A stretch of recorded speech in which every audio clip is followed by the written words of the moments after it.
Yeah, magandang umaga Luzon, Visayas at Mindanao at maging sa mga kababayan natin dyan sa abroad, mga OFW, immigrants, magandang umaga po sa inyong lahat. At nandito po tayo ngayon sa EDSA Southbound. Mag-update po tayo dito sa concourse at ito yung hagdan na ginagawa nila patungo dito sa bus station, dito sa harapan ng SM North EDSA. Tapos didiretso tayo sa may West Avenue, titingnan natin kung ano yung progress doon sa MRT7 Elevated Turnback Guideway na ginagawa ng train. Nimulan ko to, walang naniniwala sa paligid ko. Ano? Araw po ngayon ng Biyernes, ika-2 ng Disyembre itong 2024, kawalo na po ng umaga. So ito na yung progress ngayon dito mga kasikap. Ito yung hagdan na buhos. So yung handrail pala dito, yung railings, hindi pala bakal. Inasintadahan nila, yan o. Inasintadahan nila ng hollow blocks. Hindi bakal yung ginamit dyan sa hawakan ng hagdan pababa. Diyan yung mga workers at iba din yung mga workers na gumagawa dito sa flooring. Ayan. So yung mga columns na yan na maliliit para sa bubong, naayos na rin nila, no? Sa ngayon naglalagay sila ng parang mga kable sa baba. Ito yung mga electrical siguro wirings para sa mga ilaw na gagamitin dyan. Ayun naman yung elevator. Ayan, yung square na yan, inakala kong column, no? Elevator po pala yan. Nakadikit siya sa pier ng LRT1. At ayan na yung concourse. Ganda, no? Talagang full force yung mga workers dito, no? Gusto nilang tapusin na to kagad para magamit na. Ayan. Mula dito sa kaliwa, SM North EDSA, sa may lobby, patungo naman yan dito sa Emerson Building sa kanan. Save more po yan dyan. Meron dating maliit na footbridge dyan, tawiran. Bali ayun yung giniba nila, no? Pinalitan ng ganyan, malaki. So, napakaganda na ito. Baka nga ano yung pa nila yun, no? Aircon. So wala pong mga kababayan natin, mga street wheelers ang makakapagtinda dyan. Sigurado ako tadtad ng bantay na gwardiya yan dyan, basta SM yung magano. Pero yung mga papublikong footbridge lang yan, kagaya sa Balintawak, padami mga nagtitinda. Ito naman yung viaduct ng LRT1. At malamang ang istasyon niyan ay dun sa Unified Grand Central Common Station. Ito yung magiging unang istasyon ng LRT1 dito sa norte.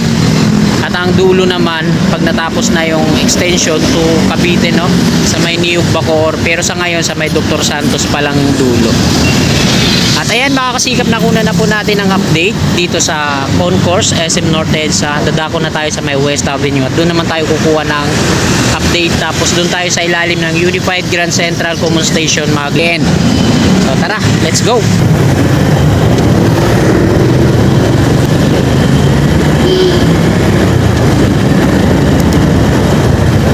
Ayan, no?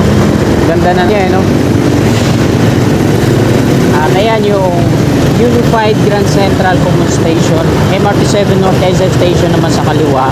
So yung turnback guideway, ayan yung mga columns niya na pouring na kabilaan. Tapos ito naman yung sasalo. Doon sa kaliwa nilalagyan na ng mga GI pipe. Pataas na ito, ano? Dito din sa kasunuran, dalawa din yung ano, naglagay na sila ng rebar cage sa tawid, eh.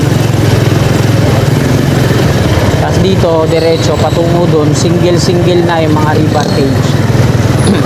Tatlo dyan yung magkakapartner na dalawa yung pier. Ayan, oh.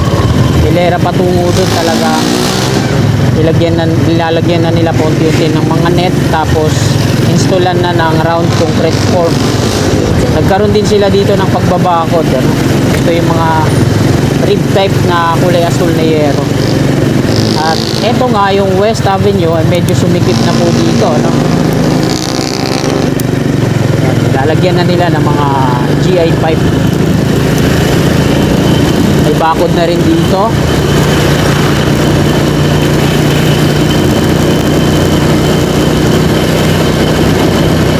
Shoutout po sa mga masugid nating mga tagapanood na nagsusubaybay dito sa MRT7 Turnback Guideway, no? Hindi ko na kayo iisa-isahin i-shoutout. Papasalamat ako dahil lagi kayong nandyan para sa channel na to. Sumusuporta.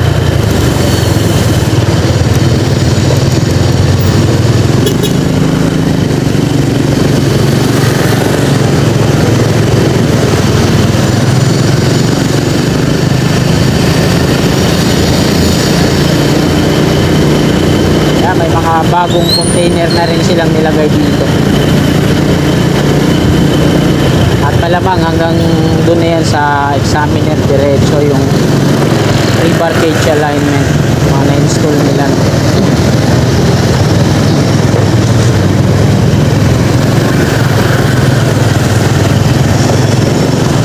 Hindi ko na bibilangin yung mga rebar cage na nandito. Nasabi ko na to nung last vlog ko na meron siyang 44 dito sa westbound yung mga rebar cage na magiging pier. Kung sasama natin yung nandun sa North Avenue sa Tawid doon sa may Sasalo, 46 po lahat.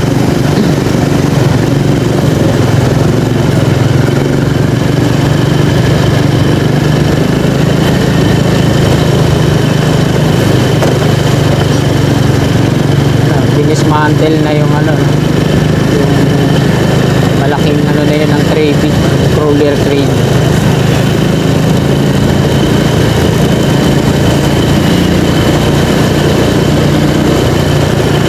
At ito na mga kasigap yung pinakadulo na tirik na yung rebar cage.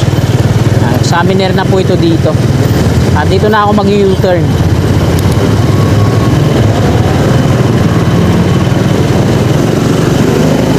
Ito, may tirik na yung last na rebar cage. At diretso na yan dun. Pero may nakikita pa ako dun na isa pa na hindi pa natitirigan. Yung huli na tayo. Grabe yung alikabok. Lalala na naman yung sipon ko nito. Ito yung isa.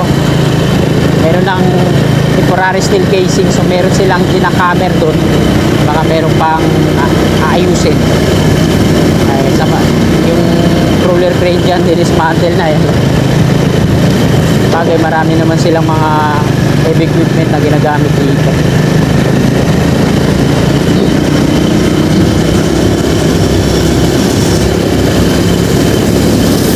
Meron pa pala dito. Isa pa. Bali dalawa pa. Dinadya camera yung loob.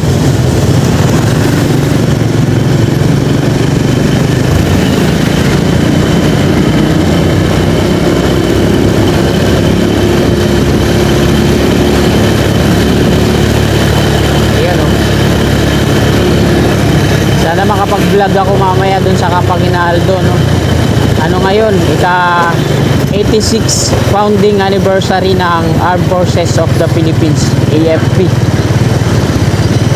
At may nakita ako doon mga air assets.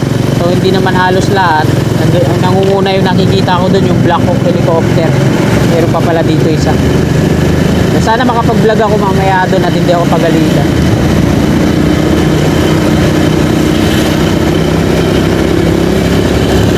Ayan o. Bali tatlo pa yung hindi natitirigan ng rebar cage.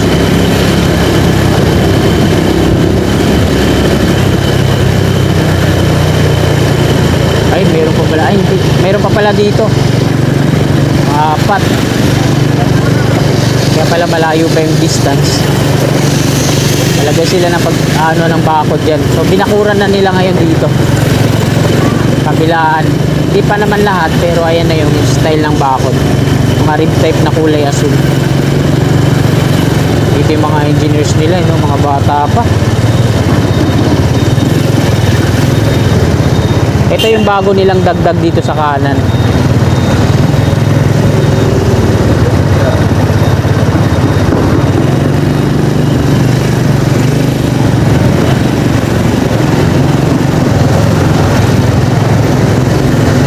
Bali, tatlo yung magkakaparehas dito. Kabilaan. Ayun yung una, na pouring na.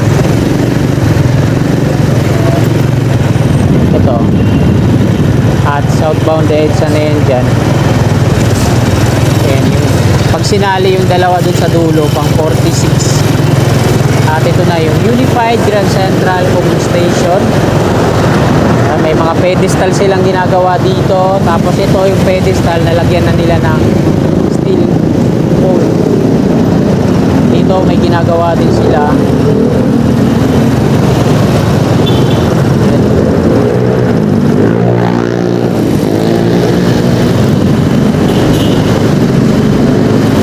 Dito din sa ilalim ng Unified, ayan, may mga ginagawa din sila dyan. At ayan mga kasikap, nandito na po tayo sa may Unified Grand Central Common Station. Kagaya nga ng sinabi ko sa inyo kanina na dito na tayo mag-end ng ating video. Maraming salamat mga kasikap. Sana bago nyo misalin itong video na to, pakilike na lang po sa mga kasikap natin na nabot ang video na to na hindi pa nakakapag-subscribe. At willing po kayo na sumuporta sa akin, i-click lang natin subscribe nyo sa baba sa gawing kanan at yung katabing ng bell. Bell po natin para always updated po lagi tayo sa aking mga bago pang i-upload na videos. Maraming salamat, magandang umaga at God bless po sa ating lahat.